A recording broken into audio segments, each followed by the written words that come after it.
नमस्कार दोस्तों, मैं हूं चिराग और इस वीडियो में आपका स्वागत है। इस वीडियो में हम देखेंगे कि लैम्ब्डा फंक्शन को हम कैसे रिस्ट्रिक्ट कर सकते हैं सिर्फ वाइट लिस्टेड आईपी को सर्व करने के लिए, जब कोई भी यूजर उस लैम्ब्डा फंक्शन को फंक्शन यूआरएल से इन्वोक करता है और फंक्शन यूआरएल के कॉन्फ़िगरेशन में हमने ऑथ टाइप नन सिलेक्ट कर रखा है।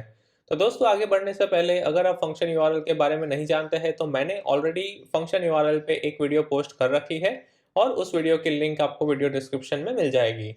तो दोस्तों, जैसे कि आप मेरी स्क्रीन पे देख सकते हो, मैंने एक सिंपल सा फ्लो डिफाइन किया है जो कि इस वीडियो में हमें अचीव करना है। तो यहाँ पे हमें क्या अचीव करना है, जैसे कि फॉर एग्जांपल कोई क्लाइंट लैम्ब्डा फंक्शन को इन्वोक करता है फंक्शन यूआरएल का यूज करके, तो हमें बीच में एक मॉड्यूल चाहिए जो कि इन्वोकर्स या फिर कॉलिंग क्लाइंट का आईपी एड्रेस वैलिडेट कर पाए कि वो आईपी एड्रेस वाइट लिस्टेड है या नहीं है, उस आईपी एड्रेस को अलाउ करना है या नहीं करना है। तो यहाँ पे हमारे पास एक वैलिडेशन मॉड्यूल आ जाएगा। तो अगर यहाँ पे इन्वोकिंग क्लाइंट का आईपी एड्रेस वाइट लिस्टेड है तो उसे स्टेटस कोड 200 यानी कि सक्सेसफुल रिस्पॉन्स सेंड किया जाएगा। अगर वो particular IP address white listed नहीं है तो उसे एरर कोड 500 के साथ एरर रिटर्न कर दी जाएगी। ठीक है, तो ये फंक्शनलिटी हमें इस वीडियो में अचीव करनी है। तो दोस्तों, यहाँ पे रेस्ट एपीआई की तरह हम रिसोर्स पॉलिसी नहीं लिख सकते हैं आईपी एड्रेस को वाइट लिस्ट करने के लिए। तो यहाँ पे हम फंक्शन यूआरएल के लिए एक छोटा सा फंक्शन लिखेंगे जो कि इनकमिंग रिक्वेस्ट का ओरिजिन आईपी एड्रेस वैलिडेट करेगा। ठीक है, तो यहाँ पे हम पहले एक लैम्ब्डा फंक्शन क्रिएट कर लेते हैं। तो उसके लिए हम AWS मैनेजमेंट कंसोल में चले जाएंगे और फिर आपको वहां से लैम्ब्डा मैनेजमेंट कंसोल में चले जाना है। तो जैसे ही आप लैम्ब्डा मैनेजमेंट कंसोल में आ जाते हो, आपको फंक्शंस पे क्लिक करना है लेफ्ट पैनल में और फिर आपको क्रिएट फंक्शन पे क्लिक करना है और फिर यहाँ पे आपको कुछ डिटेल्स डालनी होगी, जैसे कि फंक्शन नेम। तो यहाँ पे हम डाल देंगे आईपी एड्रेस वैलिडेशन और रन टाइम में हम सिलेक्ट करेंगे पाइथन 3.9 और फिर उसके बाद हम क्रिएट फंक्शन पे क्लिक कर देंगे। तो यहाँ पे हमने लैम्ब्डा फंक्शन सक्सेसफुली क्रिएट कर लिया है। अब हम फंक्शन यूआरएल को कॉन्फ़िगर करेंगे। तो उसके लिए आपको कॉन्फ़िगरेशन पे क्लिक करना है और फिर लेफ्ट पैनल में आपको फंक्शन यूआरएल पे क्लिक करना है। उसके बाद आपको क्रिएट फंक्शन यूआरएल पे क्लिक करना है और यहाँ पे ऑथ टाइप में हम नन सेलेक्ट करेंगे और फिर आपको सेव पे क्लिक करना है। तो यहाँ पे हमने फंक्शन यूआरएल को सक्सेसफुली कॉन्फ़िगर कर लिया है। अब हम इसे क्विकली टेस्ट कर लेंगे। तो उसके लिए हमें इस फंक्शन यूआरएल को कॉपी करना है और इसको टेस्ट करने के लिए मैं यहाँ पे पोस्टमैन यूज़ कर लूँगा। तो पोस्टमैन ओपन करके मैं उस फंक्शन यूआरएल को यहाँ पे पेस्ट कर दूंगा और फिर सेंड पे क्लिक कर देंगे। तो जैसे कि आप देख सकते हो, अभी इसने स्टेटस पर 200 रिटर्न किया है, उसके साथ उसका रिलेवेंट मैसेज भी है, हेलो फ्रॉम लैम्ब्डा। ठीक है, इसका मतलब ये है कि हमारा फंक्शन यूआरएल सक्सेसफुली कॉन्फ़िगर हो गया है और वो अच्छे से काम कर रहा है। अब एज अ नेक्स्ट स्टेप हमें क्या करना है, हमें एक फंक्शन लिखना है जो कि इनकमिंग रिक्वेस्ट के आईपी एड्रेस को वैलिडेट कर पाए। तो उस फंक्शन को हम इसी लैम्ब्डा फंक्शन के कोड बेस में लिखेंगे। तो इस लैम्ब्डा फंक्शन का कोड मैंने ऑलरेडी मेरी एक गिटहब रेपोजिटरी पे पोस्ट कर रखा है जिसका नाम है AWS ट्यूटोरियल कोड। तो मैं यहाँ से उस कोड को कॉपी कर लूँगा और आपको मैं इस कोड की लिंक वीडियो डिस्क्रिप्शन में दे दूँगा। ठीक है, तो मैं यहाँ पे उसको पेस्ट कर देता हूँ और इसको सेव करके डिप्लॉय पे क्लिक कर दूंगा। अब यहाँ पे हमने इस लैम्ब्डा फंक्शन का कोड बेस सक्सेसफुली अपडेट कर दिया है। अब एज अ नेक्स्ट स्टेप हम इस कोड को एक बार देख लेते हैं कि ये एग्जैक्टली क्या कर रहा है। ठीक है, तो यहाँ पे लाइन नंबर 10 से लाइन नंबर 14 तक हम कुछ मॉड्यूल्स इंपोर्ट करेंगे जो कि हमें चाहिए इस लैम्ब्डा फंक्शन को सक्सेसफुली एग्जीक्यूट करने के लिए। ठीक है, उसके बाद हम लाइन नंबर 45 पे चले जाएंगे क्योंकि हमारा एग्जीक्यूशन फ्लो यहाँ से स्टार्ट होगा। तो यहाँ पे लाइन नंबर 46 में हमने एक वेरिएबल डिफाइन किया है जो कि है आईपी एड्रेस। तो हम सोर्स आईपी इवेंट से फैच करेंगे। ठीक है, यानी कि जो भी एंड क्लाइंट इस फंक्शन को इन्वोक कर रहा है उसका सोर्स आईपी हम यहाँ पे फैच करेंगे लाइन नंबर 46 से। उसके बाद लाइन नंबर 47 पे हमारे पास आईपी रेंज है जो कि एनवायरनमेंट वेरिएबल से आएगी। तो एज अ नेक्स्ट स्टेप इसके बाद हम एनवायरनमेंट वेरिएबल डिफाइन करेंगे और उस एनवायरनमेंट वेरिएबल की वैल्यू होगी लिस्ट ऑफ आईपी एड्रेस जो कि आपको वाइट लिस्ट करने हैं। ठीक है, उसके बाद लाइन नंबर 48 पे हम मेथड की इंफॉर्मेशन गेट करेंगे, यानी कि एंड क्लाइंट कौन सी मेथड यूज कर रहा है, गेट मेथड है, पोस्ट मेथड है या फिर और कोई मेथड है। ठीक है, उसके बाद लाइन नंबर 50 पे हम चेक करेंगे कि अगर आईपी अंडरस्कोर रेंज में कोई वैल्यू है या नहीं है। अगर कोई भी वैल्यू नहीं है आईपी रेंज में तो हम by default status code 500 return कर देंगे विद द मैसेज अनऑथोराइज्ड। और अगर आईपी अंडरस्कोर रेंज में कोई वैल्यू है तो ये एग्जीक्यूशन फ्लो आगे बढ़ेगा, यानी कि लाइन नंबर 53 पे वो एक मेथड कॉल कर रहा है जो कि है चेक अंडरस्कोर आईपी।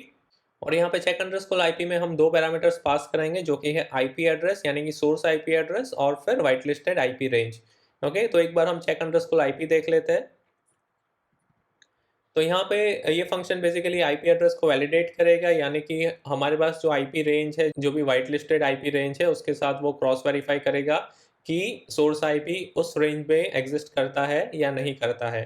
ठीक है, तो उसके लिए हम एक फ्लैग मेंटेन करेंगे जो कि है वैलिड अंडरस्कोर आईपी। और फिर अगर हमने वाइट लिस्टेड आईपी रेंज के अंदर कोई CIDR ब्लॉक डिफाइन कर रखा है तो हम लाइन नंबर 18 पे उसको फैच करेंगे। अगर कोई भी CIDR ब्लॉक है तो हम ये चेक करेंगे कि सोर्स आईपी उस CIDR ब्लॉक या फिर उस आईपी रेंज में एग्जिस्ट करता है या नहीं करता है। अगर वो आईपी एड्रेस उस CIDR रेंज में एग्जिस्ट करता है तो हम वैलिड अंडरस्कोर आईपी को ट्रू सेट कर देंगे। और अगर हमारे पास कोई भी CIDR ब्लॉक नहीं है, यानी कि सिर्फ इंडिविजुअल आईपी एड्रेसेस है, तो वो हम लाइन नंबर 25 पे चेक करेंगे। ठीक है, कि स्पेसिफिक इन्वोकेशन आईपी या फिर सोर्स आईपी उस आईपी रेंज में एग्जिस्ट करता है या नहीं करता है। अगर वो एग्जिस्ट करता है तो हम वैलिड अंडरस्कोर आईपी को एज अ ट्रू सेट कर देंगे और फिर यहाँ से हम वो फ्लैग रिटर्न कर देंगे। ठीक है, तो अगर वैलिड अंडरस्कोर आईपी फॉल्स है तो हम डायरेक्टली यहाँ पे स्टेटस कोड 500 रिटर्न कर देंगे विद द मैसेज अनऑथराइज्ड। और अगर वैलिड अंडरस्कोर आईपी ट्रू है तो execution flow further line number 58 पे जाएगा। और फिर यहाँ पे हम सिंपली चेक करेंगे कि अगर मेथड गेट है तो यहाँ पे हम मैसेज पास करें कि गेट मेथड इन्वोक्ड, और अगर मेथड पोस्ट है तो हम यहाँ पे status code 200 with the message post method invoked pass करें। ठीक है, तो ये हो गया हमारा हाई लेवल कोड का वॉक थ्रू। ठीक है, तो यहाँ पे मेन मेथड है जो कि आईपी एड्रेस वैलिडेट करेगा, वो है हमारा चेक अंडरस्कोर आईपी। ठीक है, तो अब एज अ नेक्स्ट स्टेप इस कोड बेस को अपडेट करने के बाद हम क्या करेंगे, हम इस लैम्बडा फंक्शन को फंक्शन यूआरएल से इन्वोक करेंगे।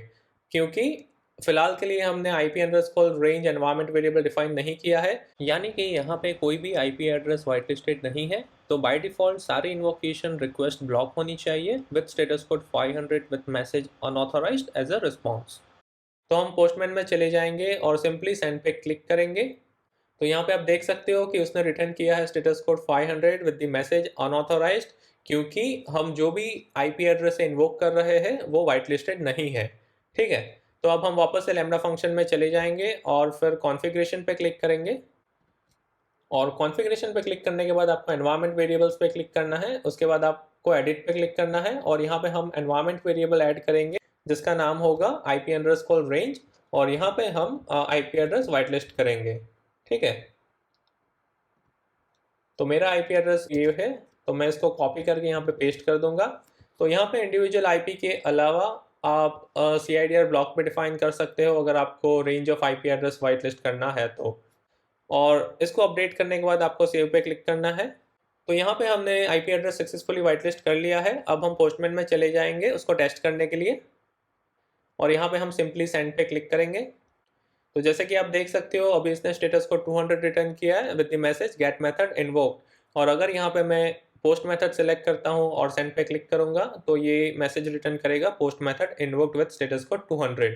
तो दोस्तों इसी तरह से आप मल्टीपल आईपी एड्रेसेस को वाइट लिस्ट कर सकते हो जब भी आपको एक लेवल ऑफ सिक्योरिटी चाहिए फंक्शन यूआरएल के साथ। लेकिन दोस्तों इस मेथड के साथ कुछ डिसएडवांटेजेस भी है, तो मैं वन बाय वन उसको लिस्ट आउट कर दूंगा। तो पहला डिसएडवांटेज है, अगर invocation white listed IP address से नहीं हो रहा है फिर भी लैम्बडा फंक्शन इन्वोक होगा हर एक कॉल के लिए, और as a result execution cost भी एडअप होगा हर एक अनवांटेड कॉल के लिए। दूसरा डिसएडवांटेज है, अगर इन्वोकेशन वैलिड आईपी से हो रहा है यानी कि वाइट लिस्टेड आईपी से हुआ है तो हर एक इन्वोकेशन के लिए एडिशनल एग्जीक्यूशन टाइम एडअप होगा आईपी वैलिडेशन के लिए।